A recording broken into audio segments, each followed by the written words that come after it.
आज मैं typhoid fever के बारे में बात करूँगा। बंधुओं, टाइफाइड एक आम समस्या है। इससे एक बहुत भयंकर समस्या बनती जा रही है आज की स्थिति में। तो आइए सबसे पहले जानते हैं टाइफाइड क्या है। टाइफाइड एक साल्मोनेला टाइफोसा द्वारा पैदा किया जाने वाला बैसिलस द्वारा एक बीमारी है। ये दो प्रकार का होता है, टाइफाइड और पैराटाइफाइड। टाइफाइड तो साल्मोनेला टाइफोसा बैसिलस द्वारा होता है और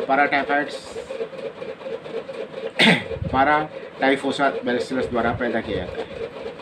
बंधुओं, इसके लक्षण के बारे में मैं ये पहले तो ये चर्चा करूँगा कि होता कैसे है, इसके बारे में जानें। यदि किसी व्यक्ति को टाइफाइड हुआ है और उसका मलमूत्र किसी जरिए से पानी में या भोजन में कहीं से मक्खियों द्वारा या किसी भी प्रकार से प्रवेश कर गया और उसको जो स्वस्थ व्यक्ति प्रयोग करता है पानी को या भोजन को, तो वो टाइफाइड बुखार से पीड़ित हो जाता है। ये इसके स्रोत हैं, ये इसके जरिया है। अब हम चर्चा करते हैं कि टाइफाइड में लक्षण क्या क्या पैदा होते हैं। सबसे पहले सिर दर्द होगा, थकान महसूस होगी, हाथों पैरों में दर्द होगा, बुखार महसूस होगा। और इसके बुखार की एक पेक्युलियरिटी है, एक विशेषता है कि आज बुखार 100 है, कल 101 होगा, फिर 102 होगा, फिर 103 होगा, फिर 104 होगा। इस तरह से बढ़ता जाता है और उसके बाद बुखार कंटिन्यूअस बनाता है। इसको कहते हैं कंटिन्यूअस बुखार। टाइफाइड में बुखार कंटिन्यूअस लगातार बना रहता है। इसको आंत्र ज्वर भी कहते हैं, क्योंकि ये जो है आंतों का बुखार है, इन्फेक्शन आंतों में चला जाता है, वहाँ से ये प्रारंभ होता है। इसको मियादी बुखार भी कहते हैं, इसकी मियाद होती है एक तरह से, तो इसलिए इसे मियादी बुखार भी कहते हैं। अब इसके लक्षण ये तो मैंने जैसे कि बताया कि बुखार हो जाता है। अब बुखार कुछ दिन रहेगा, सही तरीके से ट्रीट नहीं हुआ तो इसके जो है दुष्प्रभाव भी पैदा होने लगते हैं। जैसे शुरू में तो दस्त भी लग सकता है, वही दस्त वगैरह और बुखार ठीक नहीं हुआ तो फिर आंतों में जख्म हो जाता है। आगे चल के आंत फट भी जाती है, जो कि एक ऑपरेशन का केस बन जाता है। तो ये इसके लक्षण हैं। हमको इसके लिए सावधानी बरतने की ज़रूरत है।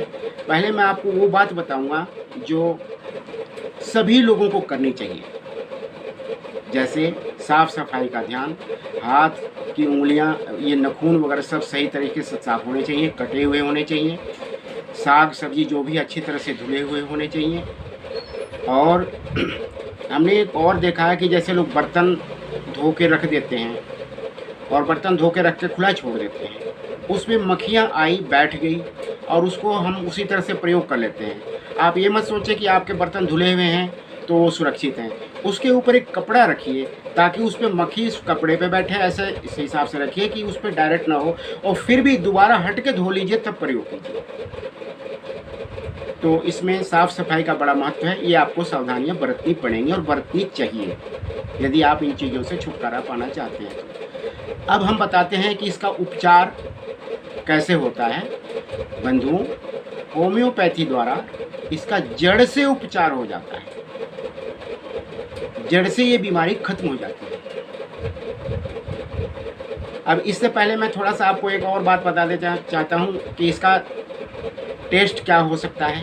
तो टेस्ट में इसका सबसे अच्छा टेस्ट है Widal test. Widal test positive आएगा तो आप समझिए कि टाइफाइड होगा। तो अब इंग्लिश में एंटीबायोटिक वगैरह प्रयोग किया जाता है, वो उनका अपना तरीका है।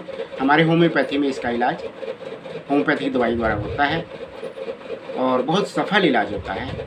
इसकी मुख्य दवाइयाँ जो है वो मैं आपको बताना चाहता हूँ। इसकी प्रमुख दवाई सबसे पहले आप ये समझिए कि ब्रायनिया है, रस्टॉक्स है, आर्सेनिक है, जेल्सिमियम है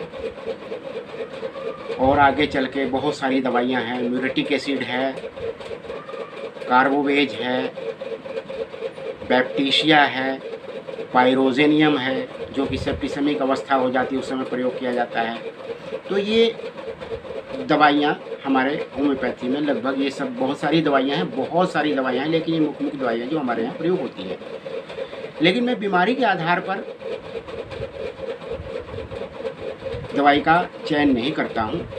मैं पूरा टोटलिटी लेता हूँ, माइंड सिम्टम को आधार बनाकर, और साथ के साथ उसका फिजियोलॉजिकल सिम्टम्स को मैच करके मैं दवाई निकालता हूँ और तब जो है उसका इलाज करता हूँ। बहुत सटीक इलाज होता है, बीमारी हमेशा के लिए ख़त्म हो जाती है और बहुत जल्दी ख़त्म होती है। आप सबसे निवेदन करूँगा कि ये जो दवाइयाँ बताई हैं हमने, ये तो दवाइयाँ काम बहुत करती हैं, पर इनके लक्षण सब अलग अलग होते हैं जो एक आम जनता उस बात को नहीं समझ सकता है। तो आप जब भी दवाई कराएं, होम्योपैथिक चिकित्सक से संपर्क करके ही कराएं। हम आपको 2-4 दवाइयों के बारे में बता देंगे, लेकिन हो सकता है आपसे गलती हो जाए, आप सही दवा का सिलेक्शन नहीं कर पाएँ। इसलिए मैं आपसे निवेदन करूंगा कि आप जो है होम्योपैथिक चिकित्सक से ही परामर्श करके दवाइयाँ प्रारंभ करें और साफ़ सफाई का विशेष ध्यान रखें। फिर भी 2-4 दवाइयों के बारे में आपको जानकारी देते हैं। ब्राइनिया है, इसके कंप्लेंट धीरे धीरे आते हैं, 1-2 दिन 3-4 दिन में जाकर पता चलता है, बुखार होता है और मरीज को पहले आलस वगैरह लगा रहता है। तो जो कंप्लेंट धीरे धीरे आए उसमें जी ये ब्राइनिया प्रयोग होती है। प्यास काफ़ी लगती है, देर पे लगती है।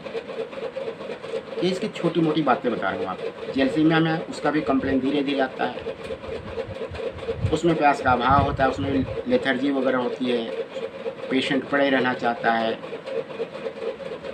तो ये इसके छोटे मोटे लक्षण हैं। आर्सेनिक है, बीमारी गंभीर अवस्था में भी प्रयोग होती है, इसके लक्षण अलग अलग हैं। प्यास बार बार लगता है, थोड़ी थोड़ी देर पे लगता है। अब रस्टॉक्स भी इसमें बहुत प्रयोग होती है, रस्टॉक्स में भी प्यास वगैरह बहुत होता है। इसकी कंप्लेन लेटने पर ज़्यादा बढ़ जाते हैं। इस तरह से कुछ कॉमन बातें होती हैं, लेकिन मैं आप सबको फिर भी कहूँगा कि आपसे दवाई का सिलेक्शन संभव नहीं हो पाएगा।